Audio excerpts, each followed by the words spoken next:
i bëjmë thirrje edhe njëherë institucioneve të vendit, në këtë rast sidomos ekzekutivit, i cili duhet jetë në mbështetje të biznesit, në mbështetje të ekonomisë së vendit, në mbështetje të qytetarëve të Republikës Kosovës, që derisa ka mundësi ta gjejë edhe një zgjidhje, ta shfrytëzojë edhe këtë kohë që ka mbetë, ta gjejë një zgjidhje dhe ta kërkojë për zyrës së rregullatorit, ulët me zyrën rregullatorit të energjisë elektrike dhe ta shtyjnë vendimin që bizneset tona të mos dalin në tregun e lirë, për shkak se do të dëmtohen dhe do të ketë efekte shumë të mëdha negative për bizneset, do të ketë efekte negative për ekonominë e vendit, por do të ketë efekte negative edhe për qytetarët e Republikës Kosovës.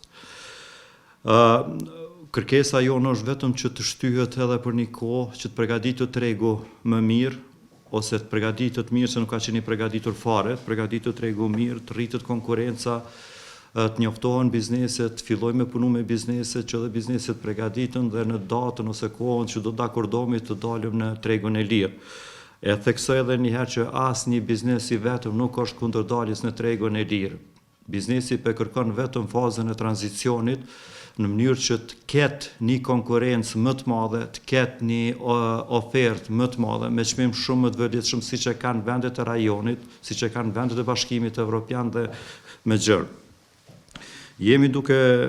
Sot jemi duke folë për 1300 bizneset të cilat sipas zyrës së rregullatorit të energjisë elektrike duhet të dalin në tregun e lirë, sipas kushteve të cilat i kanë të punësuar mbi 50 punëtorë ose që kanë më shumë se 10 milion euro qarkullim. Dhe nuk janë biznese në numrin e vogël, janë biznese që përbëjnë 60% të ekonomisë së vendit.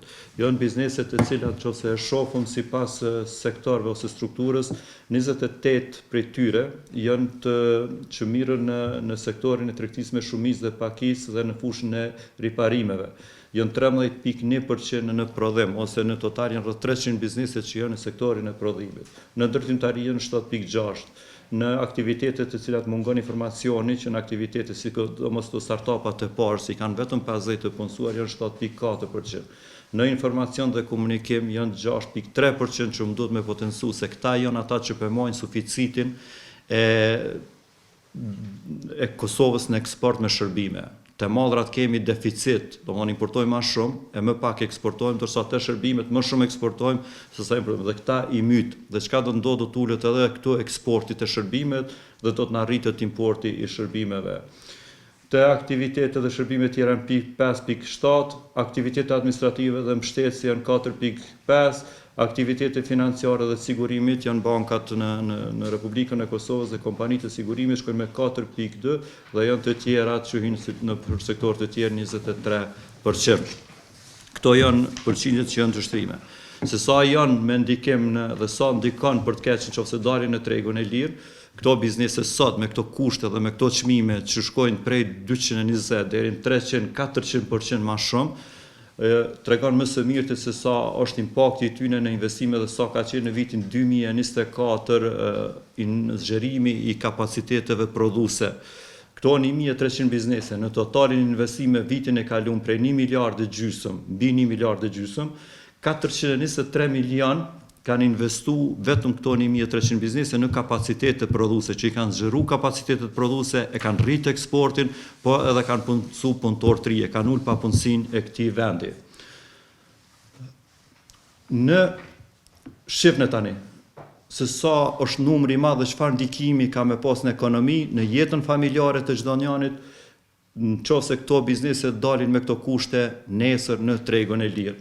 Në totalin e qarkullimit për vitin 2024, ka qenë mbi 21 miliard totali qarkullimit. Kompanitë të cilat prekën nga vendimi i zyrës së rregullatorit të energjisë elektrike për të dalë në treg të lirë është 59%, rreth 60% të ekonomisë së vendit e përbojnë këto kompani. Prej totalit mbi 21 miliard, mbi 12 miliard është vetëm qarkullimi i këtyre 1300 kompanive. Është 60% edhe për theksoj, që ta kuptojnë rëndësinë edhe qytetarët, edhe biznesi, po edhe institucionet tona, se nuk është vetëm pse po kem dëshirë na me shty vendimin, po kërkojmë një drejtësi, po kërkojmë me rujt biznesin. Ky biznes është ndërtu me forca vetanake, me investime private, dhe po kërkojmë me rujt këtë biznes. Nëse rujmë këtë biznes, kena me rujt ekonominë e vendit, kena me rujt qytetarën e Republikës Kosovës se do ta ketë një standard jetësor më të mirë. Ndërsa totali i të tjerave që nuk prekën nga dalja në tregun e lirë, po dhe aty një është të rritë 16.1%, se ato nuk kanë pështu pa një rritje, është 41%. Domethënë totalin e kanë mbi afër 9 miliard çarkullim.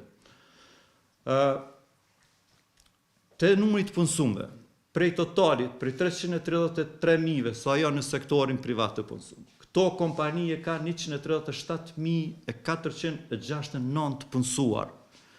137.469 familje marrin paga prej sektorit privat. Në totalin, domethënë të punësuarve, 43% sektorin privat e përbëjnë këto kompani, se i kemi largu edhe numrin e ndërmarrjeve publike, se kemi ndërmarrje publike që kanë me dalë në tregun e lirë, se dhe ato kena me pas na si qytetar një shtretin të faturës të ujit, për shembull, e kështu me radhë, se dhe ato do dalin në tregun e lirë.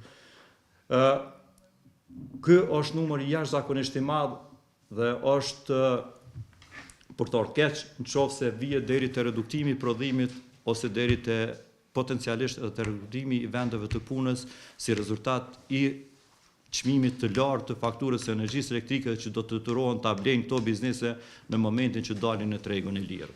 Te pagesat tatimeve, shifni gjysën e tatimeve në administratën tatimore që paguajnë që mblidhet në administratën tatimore për buxhetin e shtetit e përbëjnë këto kompani. Prej totalit 950 milion, sa ka qenë pagesa tatime për vitin 2024, 470 milion, ose 50% e kanë pagu këto 1300 kompani të cilat prekon për me dalë në tregun e lirë.